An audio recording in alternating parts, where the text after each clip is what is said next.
All you can do with consciousness, with what we call being conscious, is go back to sleep. You follow? Because that's what we did. Hip-hop could never become no more conscious than Public Enemy. You follow? Professor Griff and them in the 90s. Hip-hop can never become more conscious than that. And if that didn't free us, what does that say about hip-hop altogether? What does that say about consciousness altogether? That it is useless. So we don't have to worry about that.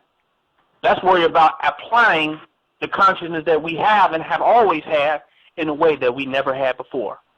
Our problem as a people is that it's not that we're unconscious.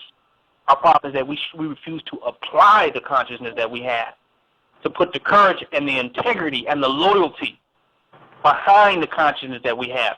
Your mama know, my mama know, you know, they know over there, them know over there, everybody know, but ain't nobody doing it. Ain't nobody willing to stand in it. You follow? Yeah. They know who the enemy is. They know what's going on in our community. So this whole idea of consciousness has become something that is marketable. It's become a market. And it's more of a market than it is a true revolutionary front. Right. Because now conscious people are constantly doing nothing but talking to conscious people that's doing nothing but debating with conscious people. Because if they know, if they go among those who are considered unconscious, you will find something that is consistent among all of them. If you're unconscious, you don't have the time to become conscious. Follow me with that. If you don't have the time to become conscious, you are experiencing the brunt of oppression. All your bills, whatever you got to do, it has you so tied down, you do not have the time to read a book. You cannot afford a book. You follow? You are living in a situation that is so hostile and so volatile, you don't have time to be like these pseudo-Negroes on 125th Street. Right. You don't have time for the intellectual masturbation that only a privileged few have. They don't even look at themselves as the privileged. If you're privileged to be able to go in a black bookstore and read all these different books and sit and watch all these DVDs, you're privileged. That you're not trapped in a situation where everybody around you is in such a destitute state of poverty that you're so distracted. You follow? Right. Being conscious, that it is ridiculous. So those who are so-called conscious are in more of a privileged condition physically and materially than others.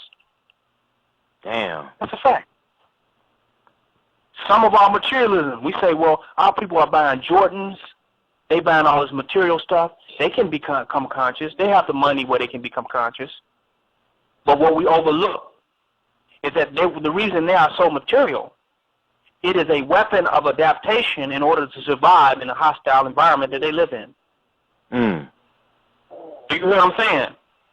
You will be ostracized you will be ostracized if you do not have the symbolisms, or you will not appear and abide by the codes of those that you live among. Right, like having a fresh pair of mics.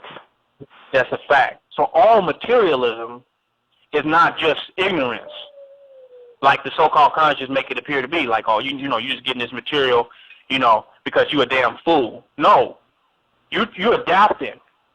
It's camouflage. Damn, you know, that's deep. You wearing the clothing of your surrounding, the clothing of your surroundings to aid in your survival, in your potential for survival. A lot of that's happening in the community. We know with the Bloods and Crips, if you don't wear red over here or blue over there, where they're different tribal value systems of cultural attire. And we know that from the south side of Chicago, because different blocks I was on, every nigga look alike. Every nigga look alike. Oh, hell yeah. They all got the same type of shoes, baseball cap, and if you don't have that, you are going to be ostracized and attacked by that community. Yep. So it ain't that, oh, you just can't afford no DVD and blah, blah, blah, blah. You are in a war zone.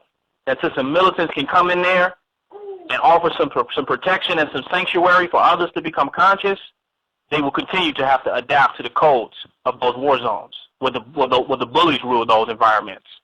Right. It's just like in prison. You go in prison, if you're going to be conscious, you're going to be with some niggas that can protect you being conscious. Damn. The only way you can be a Muslim is if there's some Muslims to protect you being a damn Muslim. Am I right? You can't go in there and just talk about I'm this, that, and the other, and your ass is outnumbered. You ain't gonna be able to hold that position. Damn. Am I right? Yeah, you right, need a group of men that say, look, this dude is with us. He's a Muslim, and we're gonna defend Islam to the death. So back off of them. You follow? And that's what allows them to grow in Islam, right? And to change themselves over and to become Muslims. Without that, they will be oppressed by the savage and nomadic culture within the penal institution. Am I right? Right. Well, this same politics exists within the community. If there's nobody in there to protect the conscious, then they're soon going to have to adapt to the ways of the unconscious in order to survive. Right. So we have to organize militarily around the ideas and the values that we want to institute. If we don't, we're setting people up for early executions because they will be outnumbered and isolated among the masses of asses. Yep. Who a black deaf culture has been propagated to. They've been taught a deaf culture. Yep. That's a fact. And I know from example of me being in the hood, I'm not coming in the hood to wake somebody up and ostracize them against their community.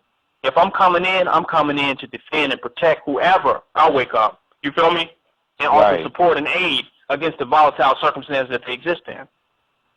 We don't want to deal with the politics of our own environment. We're so damn deep and globally conscious and so metaphysical in world politics that we are not even aware of the politics of our own day-to-day, of our own environment, of our own neighborhood.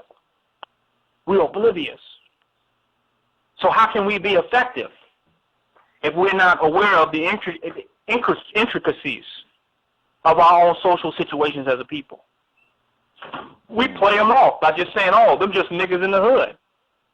It's not a social political situation. Them just dumb niggas in the hood that don't know nothing and need to wake up. We know it is much more deeper than that. You feel me? Right. That is much more deeper than that. For anyone who's willing to really do a critical analysis and really study the situation, that is much deeper than that. You can't wake people up if you can't defend their awakening. Can't. You even see that with the so-called gay community. They're able to come out the closet right now because these individuals are defending each other. Hell yeah. Right? Yep. They're banding people. You know, if you speak against gay people, you can't speak over here, you can't go over there. They're defending it. Right, and that's why So they're not just telling people just come out the closet, just come on out the closet. They know you're going to get murdered if you come out the closet. They're saying, no, we're going to defend you coming out the closet. Right. We're going to change the whole politics of this situation. In the conscious community, they saying, you know what, you need to wake up. As soon as you wake up, you are at war with everybody around you, depending on what type of awakening you got. Woo. Do you hear me? You know, it's revolutionary warfare with your family. It's revolutionary warfare with the niggas on your block. It's revolutionary war with everybody around you. Yep. Soon as you wake up, you have become the anti-everybody around you. You're anti-pork, I don't do this no more, I don't do that no more, I don't do this no more, I don't do that no more. Nah, hell no. Why you still doing that? When I wake you up, I have turned you into an enemy combatant against the majority of people in your association. Yep. So either I can defend you as a combatant and we can organize that revolution and that warfare, or I'll leave you to be slaughtered and die like all of those revolutionaries and leaders that have come before us. Right. Why would they die? Why were they killed? Because they were outnumbered. The organizations of black hatred, of black death, were greater than the organizations of black freedom, power, liberation, and supremacy. Right. That's a fact. We play with this conscious thing like it is not something real. Like it's a joke. Right.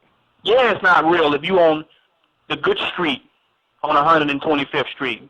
It's not real. You don't have to worry about nothing as long as you pay your little vending fee, right? Your peddler's license. But if you get in the middle of the hood talking about you conscious, you have declared war. You follow? You have declared war. Your existence is a declaration of war, whether you realize it or not. That's why we try to get people when they wake up to come here. It ain't a sent-off mission. when you wake up, you need to come and become organized among those who have woke up, so we can build strength and fortitude and fortify each other. Because you think blacks are a minority, with those among us that are against white supremacy, we are even more of a minority among us. Oh man, tell me about it. Am I right?